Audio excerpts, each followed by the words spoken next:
Всем привет из Филиппин! В этом ролике я поехал в гости на ужин к своему другу дяде Паше и его девушке Чече. И заодно взял у них небольшое интервью. Здравствуйте, дядь Паш, спасибо, что согласились со мной встретиться. Многие вас уже знают, потому что многие мои коллеги по Ютубу вас уже снимали. Но для тех, кто вас еще не знает, коротко расскажите о себе, сколько вам сейчас лет, откуда вы и чем вы занимались в России. Мне 66 полных лет. Я из Новосибирска. Всю жизнь проработал, успешно проработал пилотом гражданской авиации. То есть моя заключительная работа была пилот-инструктор летно-методического отдела авиакомпании S7. Дядь Паш, в силу своей деятельности вы много где побывали, и выйдя на пенсию, вы продолжаете путешествовать. Но раз за разом вы возвращаетесь сюда, на Филиппины, именно на остров Негрос и именно в деревню Деуин. Расскажите, почему? 300 шагов от расположения, где живу, до берега. Вот такого приятного сочетания и не слишком большие разницы в приливах и отливах с красивым обитаемым живым рифом, поверьте, это лучшее место. А я посмотрел и Египет, и все. То есть очень много мест хороших для дайвинга. Да. Но для реального снорклинга с берега мест очень мало в мире. Дядь Паш, а в каких странах вы еще жили, ну скажем, больше 2 месяцев? Чтобы не как турист там на 2 недели, именно пробовали жить. Турция, Египет, Таиланд неоднократно, Бали, Вьетнам, Камбоджа. С какого времени вы стали приезжать на Филиппины? Я начал азиатскую эпопею через 2 года, как жена достигла пенсионного возраста. То есть вот в 2013 году жене исполнилось 55 лет, и я все ждал, когда мы начнем с ней путешествовать. А в 2015 году просто вот что-то приперло перед Новым годом, решили, дай-ка я поеду, отдохну, посмотрю. И я поехал в Камбоджу, это 15 год. Потом еще 3 года уговариваний и поводы для продолжения работы супруга. И вот с 2018 года я начал планомерно искать место для лонгстея.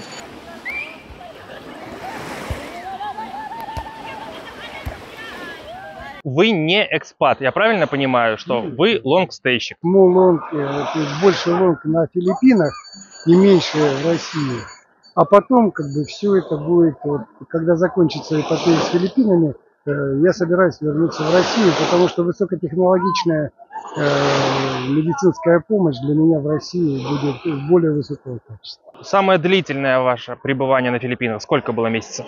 Сейчас самое длительное 8 месяцев, и я не собираюсь в этом году посещать Россию.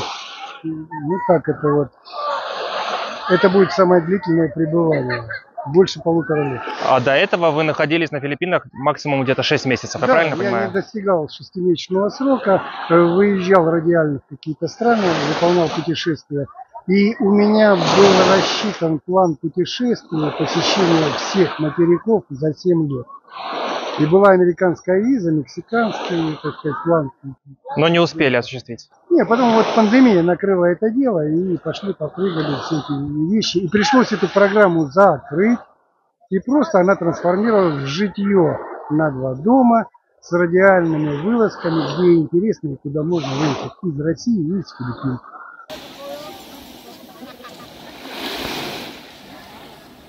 Hi. Дядь Паш, у вас в России есть семья? Расскажите о своей семье. У меня прекрасная семья. Я горжусь своей семьей. У меня 3 взрослых детей и 6 внуков. 2 экс-жены. 2 экс-жены. Да. 3 брака, 2 экс-жены. Потому что с одной женой мы уже расходились 1 раз, то есть мы 2-й раз с ней разошлись. У меня дочь от 1-го брака, ей 45 лет. Сыновья 35 и 31 год. И 6 внуков, то есть 1 внучка, ей 17 лет, она нынче заканчивает среднюю школу. И младшему внуку, то есть 5 у меня мужчин, младшему скоро исполнится 2 годика. А какие у вас отношения с вашими сыновьями, с дочкой, и с бывшими женами? Для данной ситуации у меня очень даже нормальные отношения. Примером такой нормальности отношений, что перед тем, как я сюда поехал, меня провожали мои внуки мои сыновья. В Москве я встретился с семьей дочери, со своей сестрой навестил могилу матери и отправился сюда. При этом посещении России мы встречались и с моей супругой. То есть моя супруга красивая, очень умная, но до сих пор работающая женщина. То есть она заведует кафедрой в медицинской академии. Вы общаетесь? Мы общаемся.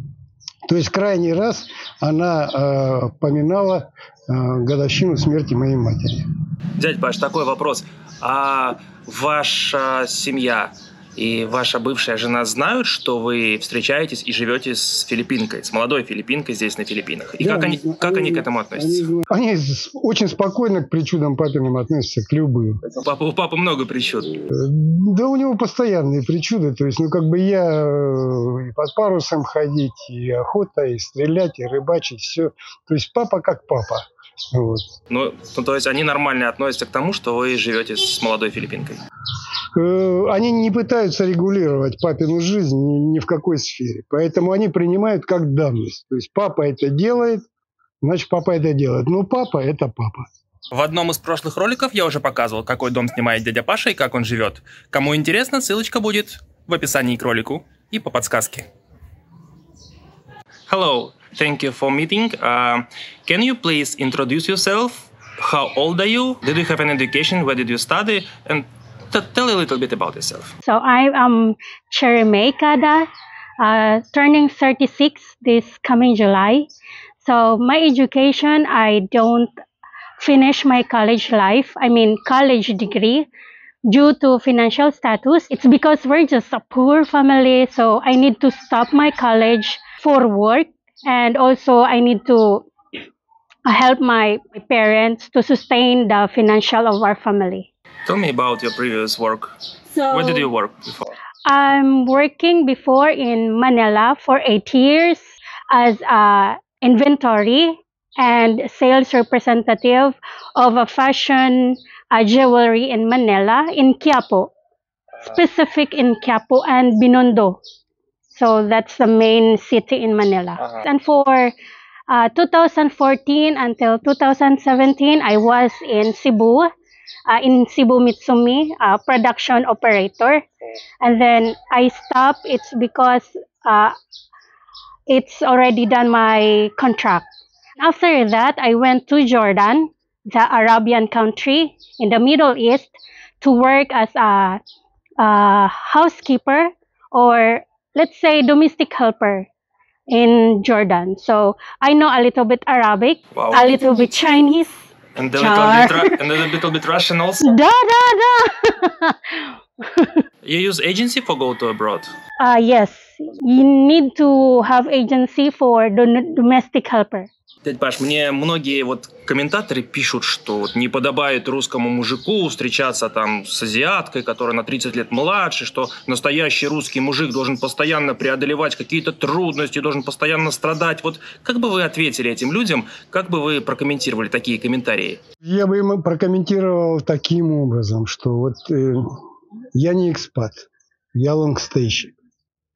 То есть на данный момент мой возраст, мое состояние здоровья, мое состояние души позволяет мне жить на два дома. То есть первый мой дом – это Россия, второй мой большой дом – это Филиппины. Потому что люди пишут, он там встречается с азиаткой, он там предатель своего рода, как он так может. С точки зрения продолжения рода я консервативен. Все-таки для того, чтобы продолжать род русский, нужны славянские женщины.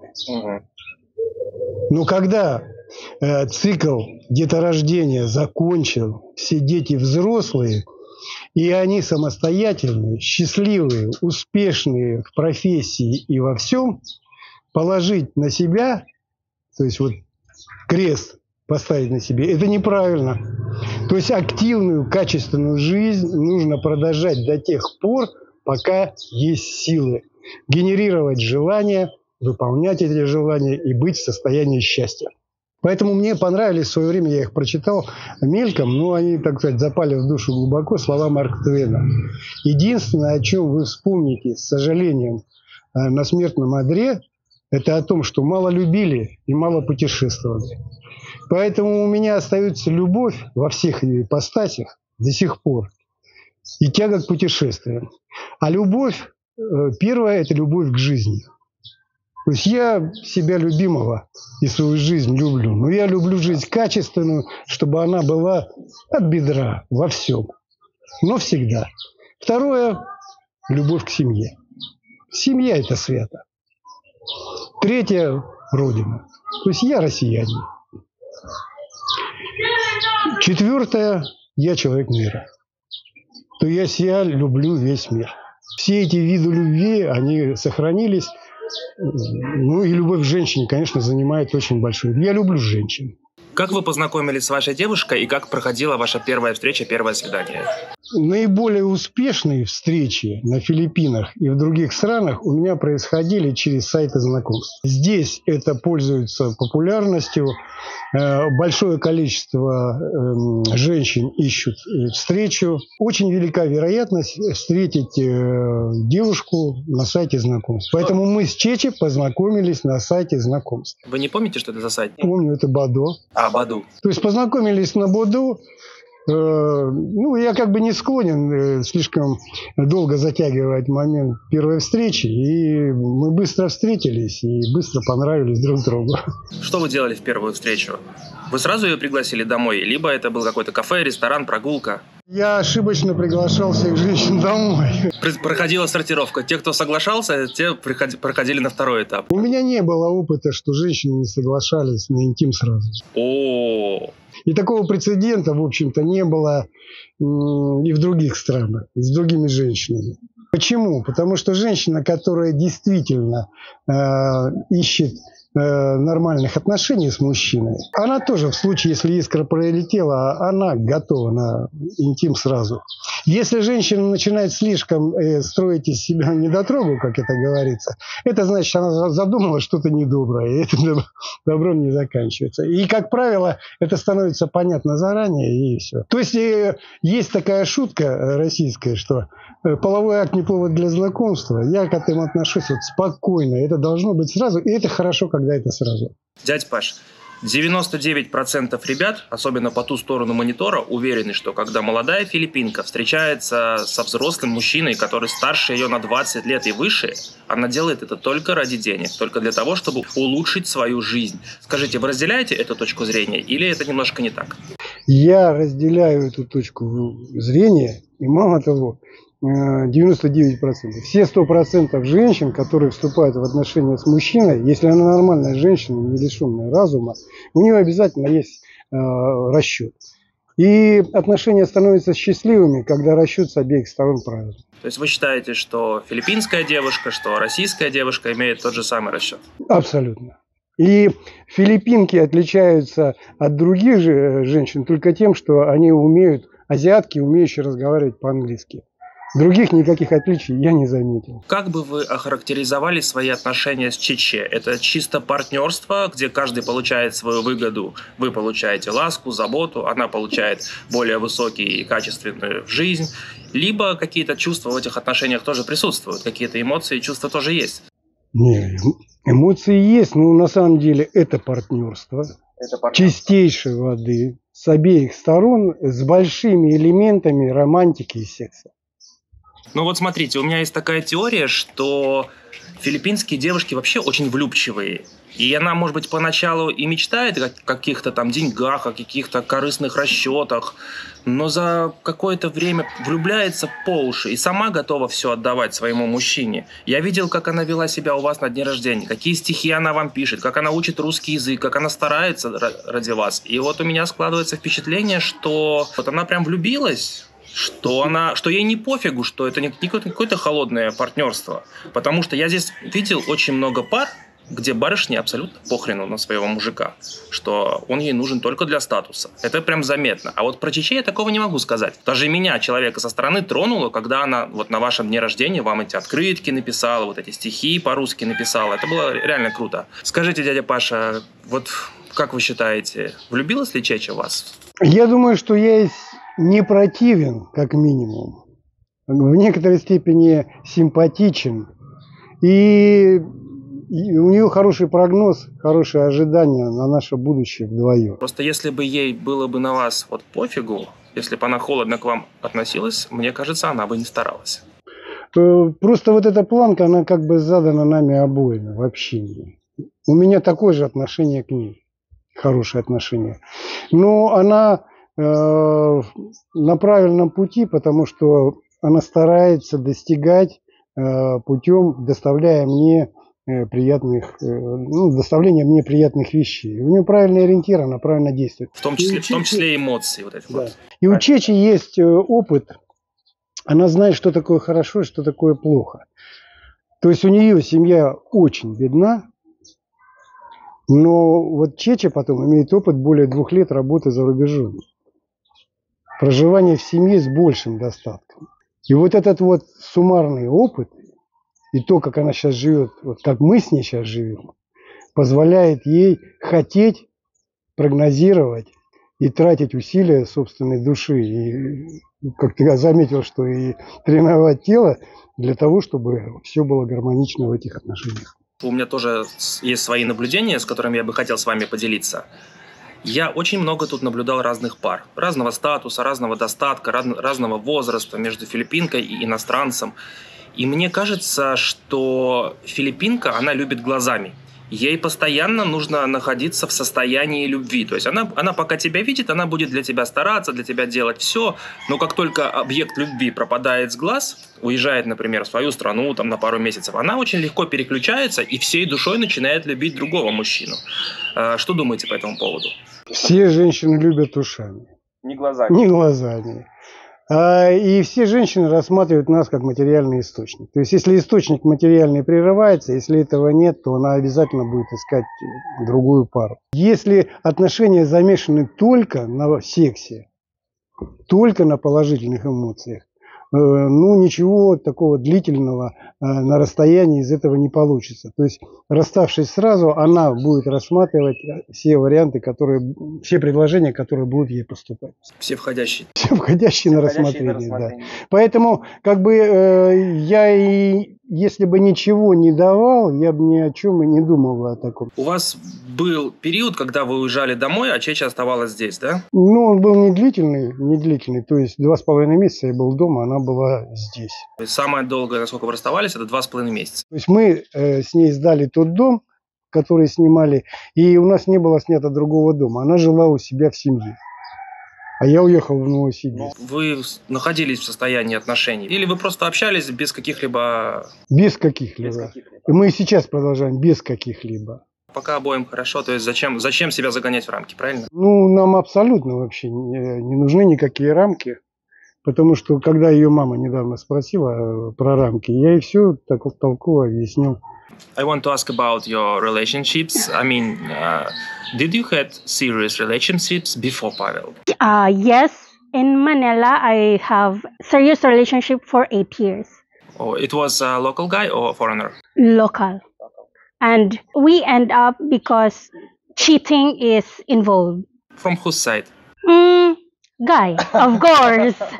Because I'm into relationship, I'm already serious. I don't want like a playing game or, it's not good for a girl who keeps playing. A lot of people will bash you that, hey, that girl is a prostitute. That girl, a lot of men. So I don't like that. So you had a serious relationships with a local guy and you already have serious relationship with a Russian guy. What's the main difference in relationships for Filipina girl with local guy and with a Russian guy? Did you feel any difficulties? Maybe something surprised you? Can you please describe this? For me, no differences. Because I'm a person who understands people. I'm a person who understands my partner. We don't have similar things. Like for the local guys, they just keep it in secret, or they just keep for you not to feel bad. For a foreigner relationship like I have with Pasha right now, we're together.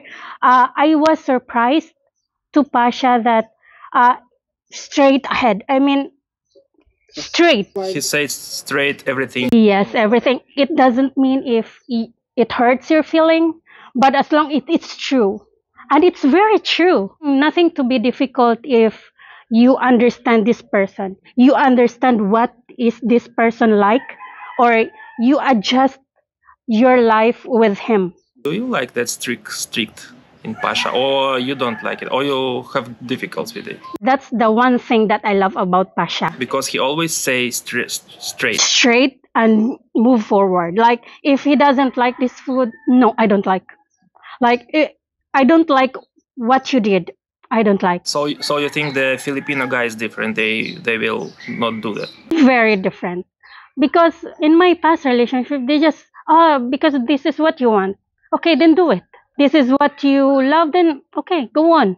You didn't find it selfish, like the Filipino guy was more ask you about things, but Pasha said, I want this, I want this, I want this. No. Because in my past relationship, I never experienced it. Because in Pasha, I'm a little bit spoiled, but pressed. When you already start live with Pasha, did you handle any difficulties, or maybe you have to learn something new? Tell about it. For the difficulties of to live with him, no. And we started live together March 15, 2022. But that time till April to May, that time is it's for our adjustment time or getting to know with each other if we are comfortable. I said, Lord, give me a sign. So from fast forward until April, it says you're always there for us. We meet every time, and then very hard for me and also for Pasha that let's try to have a break or give space for each other. That time I said, Lord, maybe we're not meant to each other because we're still in the stage of getting to know. Yeah. But we need to have space with each other, like realize if this person is for me or no. So that 1 week I keep okay, if this person is not for me, then thank you, Lord, for giving this person as for the memories.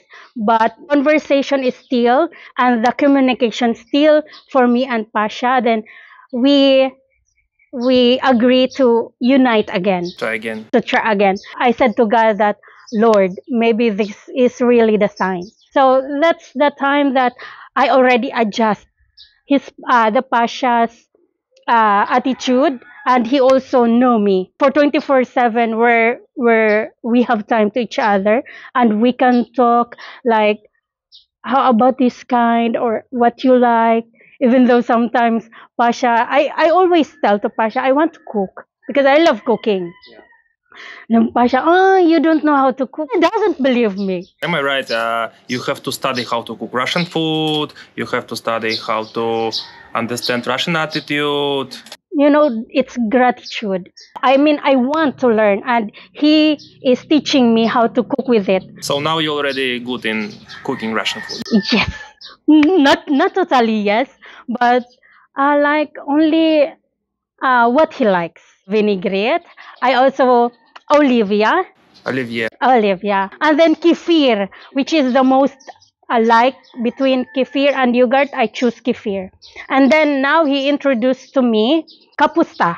So when I taste the kapusta, oh, my saliva keeps going down. And every time the food that he likes, I love it too. No difficulties of living with foreigner if you are going to understand with each other. Кстати, кому интересно, у Чече есть свой канал на Ютубе. Ссылочку я оставлю в описании. Сколько у вас получается разница в возрасте? Ну, у нас ровно 20 лет. Ровно 30 лет. Ровно 30 лет у вас разница. То есть ей 36, мне 66. Вот смотрите, у вас разница в возрасте 30 лет. Разный статус, разный опыт в жизни, разное все.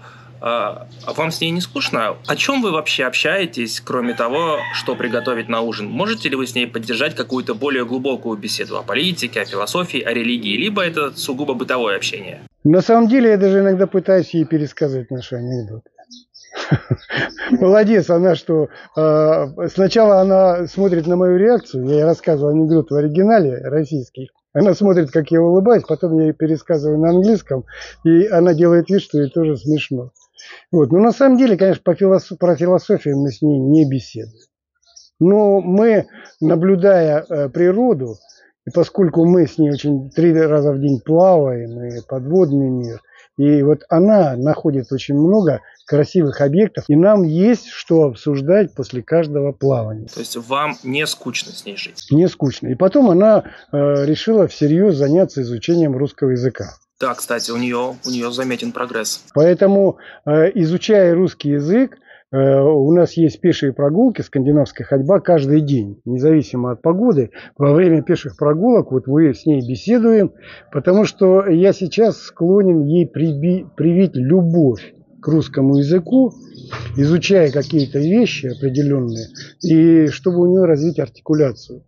Пока вот появится здоровый интерес, я подключу хорошие учебники, подключусь сам как методист, и я думаю, что она освоит русский язык. Пока мы формируем любовь к русскому языку. Дядя Паш, а как вы думаете, такие отношения возможны с русской девушкой, когда вот обычный мужик, небогатый, которому за 60, может ли такой мужик начать отношения в России с девушкой, которая на 30 лет его младше? Я думаю, что нет. И почему я так думаю? Потому что здесь общая философия, то есть союз женщины любого возраста, в том числе абсолютно маленькой девочки, только достигшей совершеннолетия, рассматривается как большая удача для нее и для всей семьи.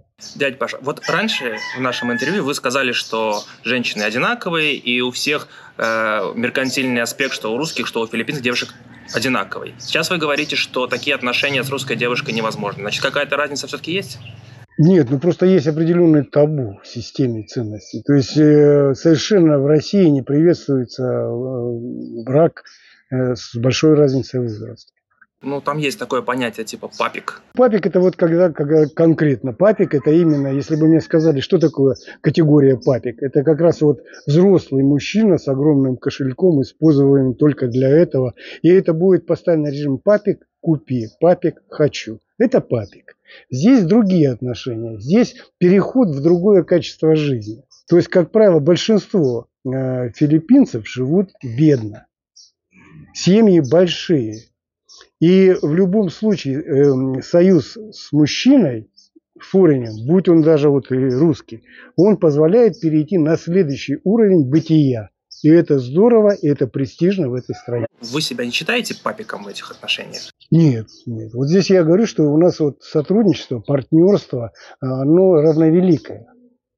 То есть она мне дает множество приятностей, вкусняшек разного рода во всем. То есть вот такая. И филиппинские женщины удобно. Они не мешают заниматься самим собой и не мешают думать, работать на компьютере и прочее. В твою работу, в твое хобби они не лезут? Мы уже 8 месяцев, 24/7 абсолютно всегда вместе. И с ней мы путешествовали по Филиппинам и по другим странам. Ну, она мне не надоела. You and Pasha have a difference in age 30 years. Yeah. Is it okay for you? The age gap doesn't bother me. Is it true that many Filipino girls like mature guys more than the same age guys? Not totally, because I can see a lot of people, or a lot from Filipino to foreigner, the same age or younger than them to guy. So it's not the problem. For you, it doesn't matter. Age doesn't matter. Or you just like the mature guys? Your previous relationship was the same age guy? My previous guy is older than me for 6 years. 6 only? Yes. You know, it's a kind of, when you have relationship, you should both work on it. Not just only the man who is working for your relationship, you should also. For me, with Pasha, it's just like, sometimes I'm not sure if Pinoyos to him. Yeah, that's very difficult to him. So you also argue sometimes? Inagda. Just inagda. Pasha always told me that this one is like that. But I will ask, what again? Again, not Shilushayo Pinoyos. You're just Shilushayo, but not Pinoyos. When Filipino girl dating the foreigner, especially the mature foreigner, everybody think it's just about money. No, I don't think it's just only about the money. So I say that to Pasha that I don't care if you have money or you don't. As long as I love you, as long as we love each other, we are bind. We're not baby for just a play for a game. It's just a life. So for me, money doesn't matter. And he's already pensioner. Small amount only. Small? Yeah. Ah, you mean money? But his love is bigger. So money doesn't matter. Only the love. Какие-то отличия можете выявить более глобальные в отношениях с русской девушкой и с филиппинской девушкой? С русскими женщинами в чем сложности с русскими женщинами? Если женщина не пустышка, а что-то из себя представляет, имеет уровень образования, колледж и более, она ориентирована на профессиональную карьеру. И вырвать ее из этого ориентира до 55 лет, до достижения пенсионного возраста практически невозможно. То есть ее нельзя сорвать на путешествие до тех пор, пока она не достигнет пенсионного возраста. Поэтому вот так вот взять и уехать с 25-30-летней, значит, из нее ее вырвать вообще из производственной среды, и вот не получится ничего. Нашу девушку держит вот социум, держит окружение, то есть она готова поехать в отпуск, но не готова поехать на годы куда-то.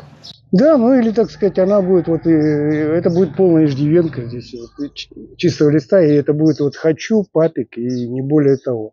Но это будет, ну, как бы, не настолько приятно для самого папика. Гораздо проще, так сказать, дежурный пикап, и тогда могут быть все возраста от 2 годов до 2 зубов, так сказать.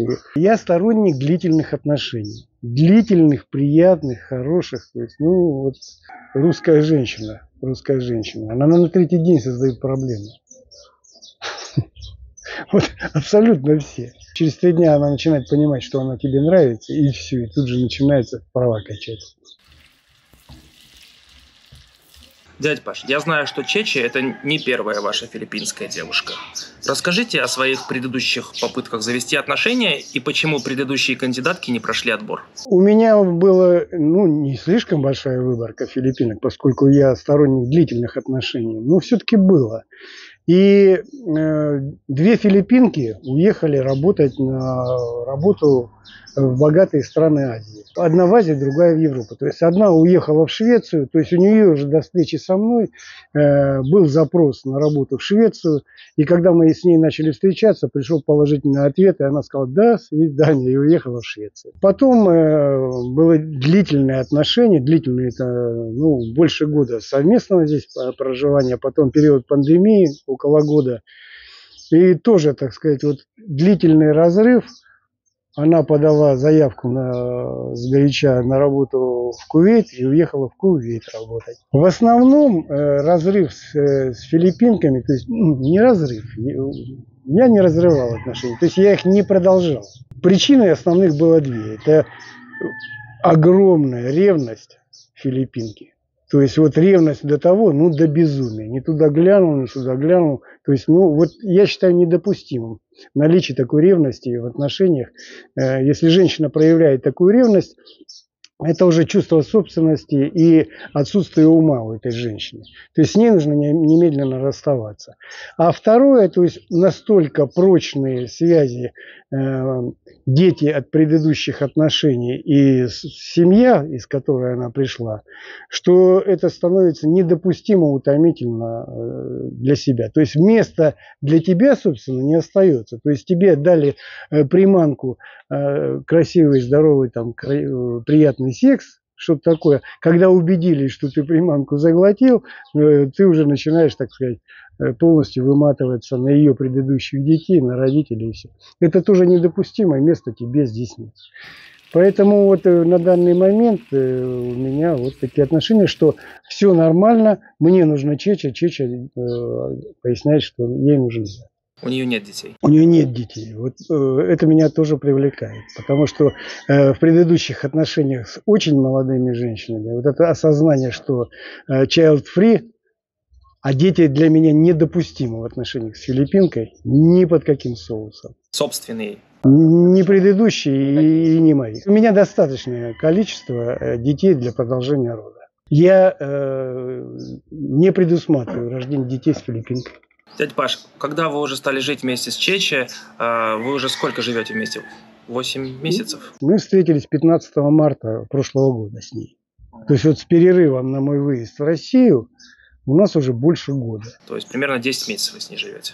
Что-то было такое, что вас просто там шокировало, удивило, когда вы начали в быту с ней жить? Какие-то их привычки, которые отличаются от наших? Не, ну отличает очень много. На бытовом уровне мелочи, они все делают по-своему. Тем более у Чечи, что это смешно, она левша. И это проблема, я тоже левша. Не, на самом деле это смотреть ужасно, когда она работает ножом. В общем-то, когда я ее учу что-нибудь готовить, поэтому это уже отличает очень здорово. Но она стремится делать мне приятно. Поэтому Чеча уже прекрасно делает кефир, квасит капусту здесь, делает самодельный шоколад. И поэтому даже вот среди наших знакомых русских Чеча уже становится специалистом по русским блюдам. Меня знаете, что вот первое время удивило? Как они картошку чистят. То есть всегда от себя. Всегда вот так вот. Ну и в таких вот каких-то мелочей дофига. Там, как они кукурузу с сахаром едят, я думаю, ну блин. Или манго там с солью. Но меня это не раздражает. Я не влажу со своим уставом в те мелочи, где не стоит регулирования. Их еду вы... С удовольствием ем. Я попробовал все. Поэтому я ем дуриан. Вот. И я ем балут. Я тоже. Тоже ешь балут. Поэтому, если вот по большому счету не делать вид, что что-то там буду, не буду, я ем все, что вкусно. Хороший подход. А здесь, на Филиппинах, органика. И вот среди множества этой органической пищи найти та, которая тебе приятна и вкусна, и это будет хорошо потом употреблять такую пищу. Дядь Паш, скажите, сколько вы примерно на двоих тратите в месяц? Если нет дополнительных каких-то расходов на путешествия, то у меня достаточно $1000. У вас примерно 1000 на двоих уходит? 1000 на двоих, но это как себе говорит, мы ни в чем себе не отказываем. То есть 1000, значит, что касается питания, я ем лучшие фрукты, лучшие продукты и лучшую рыбу. Сюда входит еще 2 дайва в неделю. Платных. Ну, то есть вы на эту 1000 можете перемещаться, вы на эту 1000 кушаете в ресторанах, иногда позволяете себе. Да. Сколько раз вы выходите? В рестораны мы раз в неделю. Раз в неделю. То это именно как мероприятие, которое выйти куда-то, а не как чисто прием пищи. Наоборот, во время посещения ресторана допускается самая нездоровая пища, типа пицца и прочее. Да, то есть это вот, ну, $1000 хватает. Ну и сюда же входит аренда дома, за электричество, все. Did you already introduce Pasha to your parents? And how your parents react on Pasha? And what did they say about the age difference? I still remember March 21st, 2022. Me and Pasha went to my family's house. It was only 1 week since you started? Yes, since we live in together. They got shocked. They said, "Oh, you bring a foreigner to us?" So they are very glad that I have a boyfriend. Since 2016, I don't have boyfriend anymore. When I go to Jordan, but I keep searching from the online apps, dating apps. They got shocked and, oh, we're so very happy. Okay, so when you get married? So that's the first question. And I'm shocked to them that they asked about Pasha, about married. So I told them, just relax. It's me who have decision. They are happy that I got boyfriend, and Pasha introduced to them that I can help Cheche. I can feed Cheche. Before we planned that I will go back to Middle East, to Jordan for work. I told everything Pasha that before I have a plan to go back, but Pasha said, for you, no need to work if you live with me. I can feed you. We can eat, and I can give you everything. So in that case, I got, for my whole family, I mean for my entire life, I keep working. So in that, I told to my parents, no need for me to go back because I have him already. So they agree with it that, okay, if you're happy, then we're happy too. Just keep on praying. They give us blessings. And that time, I feel relieved. My parents give Pasha a warm hug, like, welcome to the family. They accept Pasha in the family. Yes. You never had any situation? Did your family ask something from Pasha? Nothing like that? No. They did not ask about money. I have cousin who is the boyfriend or partner is a foreigner. They ask money. So my parents is not like that. They never ask Pasha because I have my siblings work. They have big salary. So why they will ask money from us or from Pasha? So no need. Мне очень часто мужики уже такие в возрасте пишут, они насмотрятся этой филиппинской романтики и спрашивают, а легко ли вообще вот взять и начать новую жизнь и найти себе молодую филиппинскую подругу, если ты не богатый, откровенно не красавец, тебе уже за 50, ты не знаешь английского. Легко ли найти филиппинскую подругу, если ты уже не молод, не богат и не знаешь английского? Найти легко. Но самое главное здесь не найти подругу. Здесь нужно полюбить образ жизни, связанный с пребыванием на Филиппинах. То есть, если нравится природа, если нравится море и нравится риф, а вот в придачу уже будет и филиппинка, и все остальное, тогда здесь ждет счастливая жизнь. И опять же, вот два момента. Long stay или иммиграция. Иммиграция – это другая мотивация. В возрасте за 50, значит, нужна собственность. То есть вы приехали подарить свою собственность Республике Филиппины. Каким образом? Через то, что вы приобретете собственность на филиппинку, с ней проживете и все это оставите. Возможный вариант, успешный, но он требует как бы больших вложений. Если вы лонгстеевец, и вы собираетесь филиппинку забрать к себе, то есть если не бросать длительные отношения, вот это возможно. То есть вот вы арендуете здесь недвижимость, успешно находите себе прекрасную филиппинку, а потом ее забираете с собой, если вам это все понравилось слишком сильно. А как вы думаете, возможна ли ситуация наоборот, чтобы наша женщина, уже не молодая, завела себе новые отношения с молодым филиппинцем? Абсолютно невозможно. Невозможно? Нет. Единственное, что вот такой, самый, скажем так, радикальный случай, когда женский секс-туризм с филиппинцем здесь, я думаю, что есть более привлекательные места для женского секс-туризма, типа Египта и Турции. Мы говорим не про секс-туризм, мы говорим именно про отношения. Вот отношения. Здесь элита малочисленная очень, поэтому филиппинские мужчины более-менее достойные, они считанные. И мы их практически не видим, и они разобраны все еще в раннем детстве. Остается, то есть вот жиголо никакие, только и всего. То есть вот самые низкопробные, дешевые жиголо, это будет филиппинец. Это будет такой же таец и вьетнамец. Вот ради бога. Но секс-туризм здесь не представит. Это мужские страны. Это мужские страны. Я знаю несколько примеров наших девушек, которые вышли за филиппинца здесь. Это уже, так сказать, это другая тематика. Совершенно, да. Исключения. И как раз вот эти вот варианты отношений, они возникают, когда абсолютно человек не способен в социуме своем ориентироваться, межполовые вопросы решать. Тогда здесь это все проще, действительно. Взял небольшая денежка и получил. Это как бы тематика такая. Ох, дядь Паш, все у вас к денежкам сводится. А как же любовь, чувство, романтика? Любовь придумали русские, чтобы деньги не платить за удовольствие. Так что тут все просто. Да я шучу, конечно, романтизм есть определенный. Но лучше, когда, так сказать, брак по расчету, если расчет правильный. Если правильно рассчитать. Да. Дядь Паш, последний вопрос от меня, самый, который меня больше всего интересует. Как мужчине в возрасте оставаться таким жизнерадостным и веселым? Как получать удовольствие от жизни? В чем ваш секрет? Потому что мне даже 40 нет, а я уже чувствую себя уставшим, унылым говном. А вы постоянно двигаетесь, постоянно улыбаетесь, постоянно радуетесь жизни. В чем ваш секрет? Ты знаешь, я задумался над тематику. Это генетика. То есть родители запустили какой-то такой механизм любопытства, которого до сих пор хватает. Ваш отец такой же озорной был? Озорник был. Он 31 год пролетал, а я 33. То есть мы отдали авиации. Я в отца чем-то.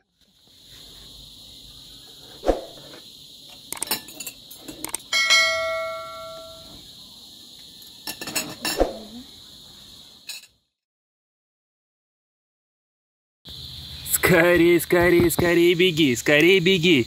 Там тебе ребята прислали донат на сухарики.